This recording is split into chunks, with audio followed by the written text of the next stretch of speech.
Bayangin, kalau orang yang kamu anggap guru, orang yang harusnya ngasih ilmu, ternyata malah berubah jadi monster. Bukan monster yang punya taring atau cakar, tapi monster yang hidup di balik wajah manusia. Malam ini gue bakal bawain cerita tentang sebuah sekte sesat, yang dipimpin sama seorang guru karismatik. Dan yang lebih gila lagi, murid-muridnya dijadikan budak, termasuk narator kita malam ini. Buat kalian yang belum subscribe channel ini, sebelum kita lanjut ke ceritanya, jangan lupa like, share, komen, and subscribe. Terlebih dahulu, terima kasih. Hujan deras, desa terpencil di Jawa Barat. Sebuah rumah kayu tua, gelap, berdiri di pinggir hutan. Dari luar kelihatan biasa aja, tapi di dalam belasan remaja duduk bersila. Mata kosong, wajah pucat, semua pakai kain putih lusuh. Di depan mereka, ada satu orang lelaki berumur 50-an, pakai jubah hitam. Semua orang manggil dia Guru Agung. Tapi kenyataannya, dia bukan guru. Dia adalah dalang dari mimpi buruk yang gak akan pernah dilupain sama murid-muridnya.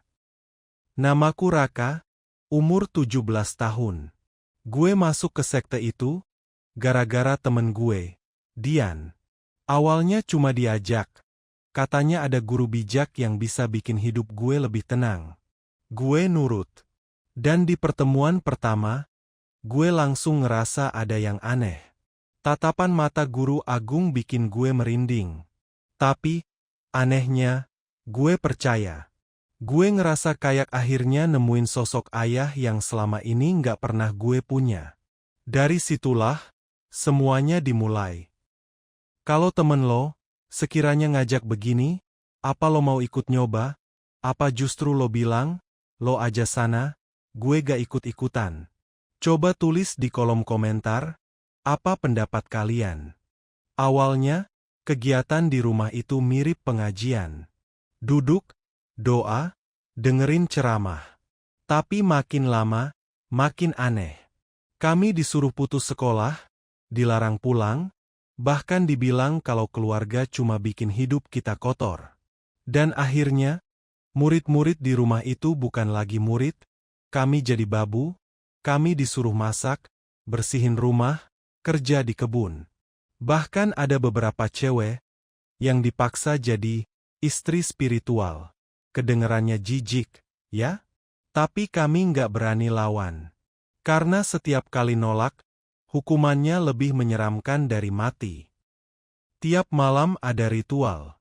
Lingkaran lilin hitam, baca mantra aneh yang nggak pernah gue ngerti artinya. Sampai suatu malam, gue lihat sesuatu di dinding. Bayangan tinggi, kurus, bergerak sendiri. Itu bukan bayangan manusia. Suara berat tiba-tiba kedengeran, kalian milikku, selamanya. Gue kaget setengah mati, mau kabur nggak bisa. Tubuh gue kaku. Guru Agung cuma senyum, terus bilang, itu roh penjaga. Jangan takut. Kalian sudah diterima. Malam itu, mimpi buruk gue dimulai. Hidup di rumah itu makin hari makin gila. Sedikit salah, langsung dihukum. Gue pernah dipukul pakai rotan sampai tangan berdarah. Cuma gara-gara telat bangun. Ada cewek namanya Laila, dipaksa jongkok semalaman di luar rumah. Kehujanan, cuma gara-gara nolak disentuh. Pelan-pelan, gue sama yang lain jadi kayak mayat hidup. Nggak berani nangis, nggak berani lawan, cuma nurut. Tapi parahnya, ada bagian dari diri gue yang malah nyari-nyari perhatian Guru Agung. Gue ngerasa, kalau patuh, mungkin dia bakal sayang. Itu bikin gue benci sama diri sendiri. Sampai suatu malam, Dian, temen gue, bisik pelan, Raka, gue mau kabur. Gue udah nggak kuat. Deg. Kata-kata, kabur, itu kayak nyulut api kecil di hati gue. Gue ngerasa, mungkin masih ada jalan keluar. Kami bikin rencana. Malam Jumat, pas ritual, saat lilin mati, kami bakal kabur lewat pintu belakang. Itu satu-satunya harapan. Dan malam itu pun tiba. Lilin padam, doa dimulai. Gue pegang tangan Dian, kasih kode. Kami merayap ke pintu belakang. Tapi sebelum sempet buka pintu, suara lantang terdengar. Kemana kalian mau pergi? Lilin tiba-tiba nyala sendiri. Semua mata murid lain langsung nengok ke kami. Dan di tengah ruangan berdiri guru agung, matanya merah menyala. Gue pengen lari. Tapi beberapa murid langsung nahan badan gue. Mata mereka kosong, dingin, kayak boneka. Guru agung maju pelan, senyum dingin. Kalian pengkhianat, harus dibersihkan. Dia keluarin pisau kecil dari balik jubahnya. Dan dalam sekejap, pisau itu nusuk ke dada Dian. Darah muncrat. Dian jatuh di pelukan gue, matanya kosong. Gue teriak histeris. Dunia gue runtuh malam itu. Sejak malam itu, rasa takut gue berubah jadi benci.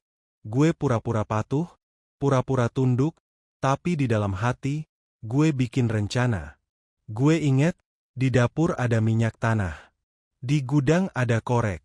Malam berikutnya, saat semua tidur, gue siram minyak ke lantai, ke dinding, ke tirai. Jantung gue deg-degan, tapi gue udah nggak peduli. Gue nyalain korek. Dan, rumah itu langsung dilahap api. Api nyebar cepet banget, murid-murid panik, jerit-jerit.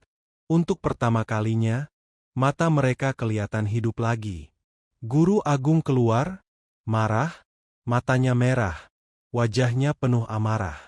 Siapa berani hancurin rumah suciku? Gue berdiri di tengah kobaran api. Kau bukan guru, kau iblis. Atap rumah runtuh, menimpa tubuhnya. Teriakan terakhirnya ketelan sama suara api. Gue lari keluar, nyelamatin diri. Malam itu, rumah yang jadi penjara kami, jadi lautan api. Kalau misalkan, kalian di posisi Raka, kira-kira, apa yang bakal lo perbuat? Tulis di kolom komentar ya. Gue berhasil kabur. Tapi bukan berarti gue bebas. Tubuh gue selamat, tapi jiwa gue hancur. Setiap malam, gue masih mimpi buruk. Masih lihat wajah Dian yang mati di pelukan gue. Masih dengar suara guru agung di telinga gue. Kalian milikku, selamanya. Orang-orang nyebut gue korban sekte. Tapi gue ngerasa lebih dari itu. Gue adalah saksi. Saksi bahwa manusia bisa berubah jadi iblis, kalau haus kekuasaan. Dan sampai sekarang, gue masih sering mikir. Bener nggak sih, guru agung mati malam itu? Atau jangan-jangan, dia masih hidup, nyari murid-murid baru di luar sana? Kalau lo ketemu orang yang bilang bisa nyelamatin hidup lo, hati-hati. Kadang yang lo anggap guru, bisa aja ternyata iblis yang nyamar. Like, share, dan subscribe kalau kalian mau terus dengerin kisah seru dan cerita horor lainnya. Sampai ketemu di cerita berikutnya. Terima kasih.